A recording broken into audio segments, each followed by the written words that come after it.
Welcome to the Situation Room. I'm Tom Presti, and we have a situation.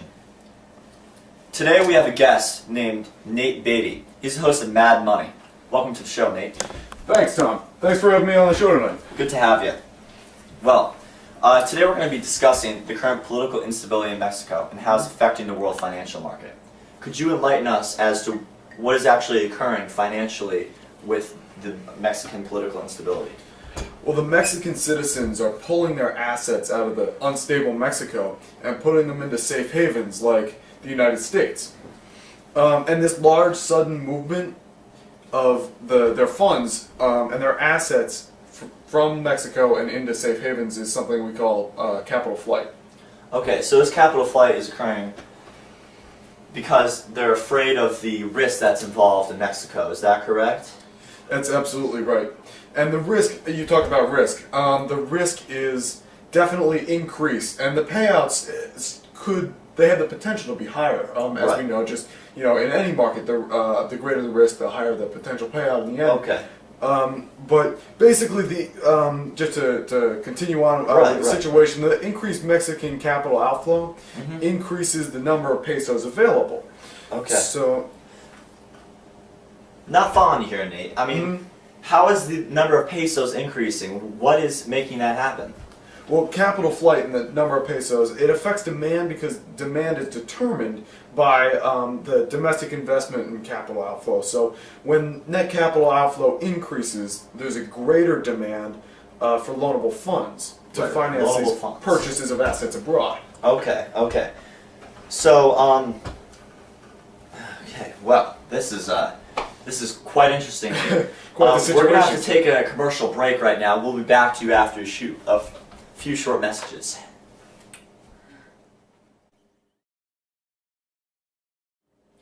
Welcome back to the Situation Room. I'm Tom Presti. Our guest tonight is Nate Beatty from Mad Money.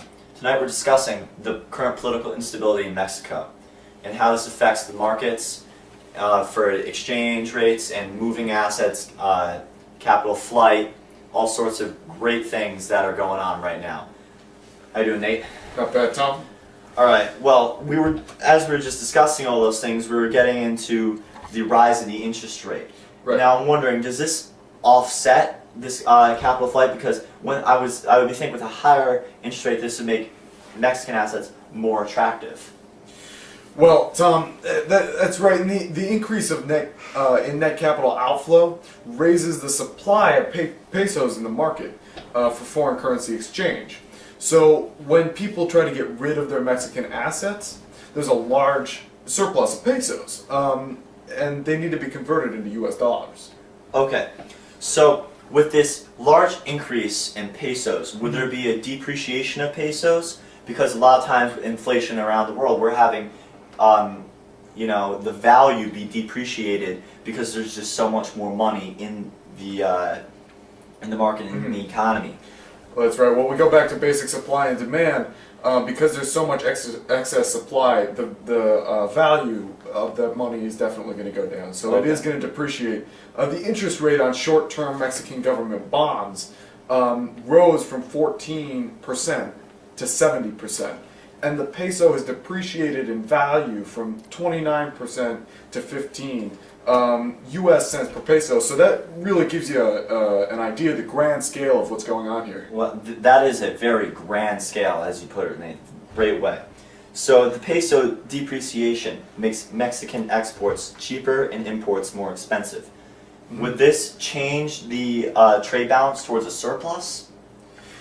Yeah, that's right. And the increase in interest rate reduces the domestic investment. And this slows capital accumulation and economic growth. Wow.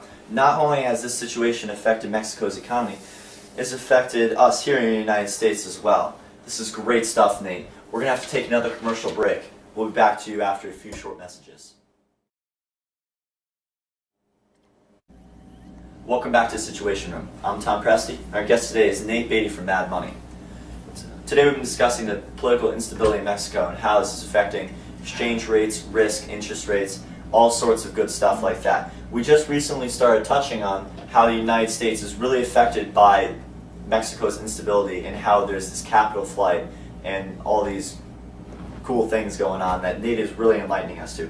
Nate, so could you tell us about what we recently touched on with how the United States is really affected as well? Absolutely. So as we were saying, Tom, when capital flows out of Mexico and into the United States, it has the opposite effect on our economy here. So as Mexican net capital outflow increases, the American net capital outflow is going to decrease. Right, so there's still the same capital, it's just moving into the United States. Right, so the opposite effect. Right, so what I'm curious here, if it's an opposite effect, as the value of the peso decreases, is the dollar value increasing? It is. So as the dollar does rise in value and the U.S. interest rate actually falls. Oh, the interest, so even the interest rate is affected here. Okay. That's correct. So, This however, has very wide-reaching consequences. right. Yeah. This is a big situation This we have here in the certainly is a Situation situation. Room and all around the world, That's clearly. right. However, the large problem that Mexico is facing right now, Mhm. due to their political instability, is not as big as the situation we have here in the U.S. because our economy is so large compared to that of Mexico. So, That's right. Mexico, they have this big depreciation of value. We'll only have probably a slight increase of value because, Right. we got a big economy compared to them. We're, Right. We have more people. We're actually the number one exporter of technology in the world right now, and as so we have this massive right. economy. So compared one to thing them. like that probably isn't going to affect us as much, but it Right. does have some effect. The average citizen probably won't notice a change in their everyday day-to-day Right. life. But this is a situation that we are having. Now, I want to thank you for tuning into the show tonight. Thank you for having me, Tom. Yes, quite awesome. All right, so I just want to remind you that we are sponsored by Allstate. Are you in good hands?